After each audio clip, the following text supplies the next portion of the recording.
Do'stlikdagi muammo do'stona hal qilinadimi?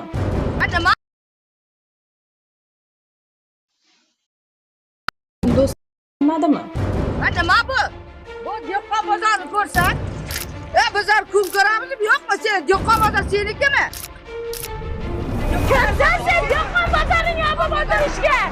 Shuncha xalq turibdi. Tovarlar kirib ketyapti. Oching. Tovarlar kirib ketyapti. Oching bozorni. Oching bozorni. Oching, nima uchun zo'rlik qilyapsiz? Oching. Kecha ko'rganlar yetdi. Ammo vaziyat ijobiy tomonga o'zgarmagan, aksincha yanada murakkablashmoqda. Birov o'lish kerakmi bu yerda? Ochib bering darvozani. Ochib bering darvozani dedi. Oching darvozani. Savol tug'iladi. Aholi bilan muloqot qilinyaptimi? Ularning muammosi inobatga olinyaptimi? Tahririyatimizga kelib tushgan so'nggi tasvirlarda ko'rinishicha, savdogarlar odatdagidek ishga kelishgan, biroq bozor atrofi kovlab tashlangan va kirish darvozalari qulflangan. Natijada odamlar bozorga kira olmayapti. Ularning mahsulotlari ichkarida qolib ketgan. Ayrimlarining sifati buzilayotganidan ham shikoyatlar bo'lgan. Lekin shuni ham ta'til bo'ldi.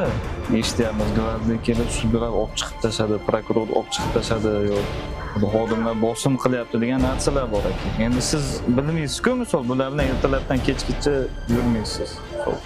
Bunaqa qilishmasa, qonun ustuvorligi bor.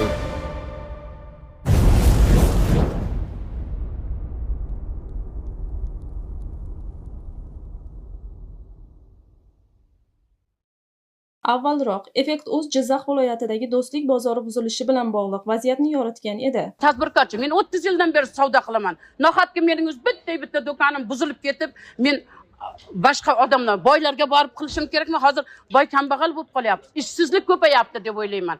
Har bir oilada mana shu tadbirkorlarning kamida 5 ta bor oilasida, 5 ta. U 5 ta ham kam. 10 ta, 15 ta bor. Ularni kim boqadi? Ishsiz bo'lamiz. Ishsiz. Prokuror aytdi, sizni tashki xonangiz javob bermaydi. Dedi, men aytdim, bola, 43 yildan beri javob bergan narsa endi javob bermaydi. Anig'imi qo'yib yo'q. Tekis yotadimi qanchalar yil. Qachon kim hokim berdi, bizlardan olib sanoat zonasi qurmoqchi bo'lgandan keyin boshlandi bu gaplar. Pajadniy deb gapirishni biladi. Hokim mana yerda majlis qilib. Kadastr qayerda edi?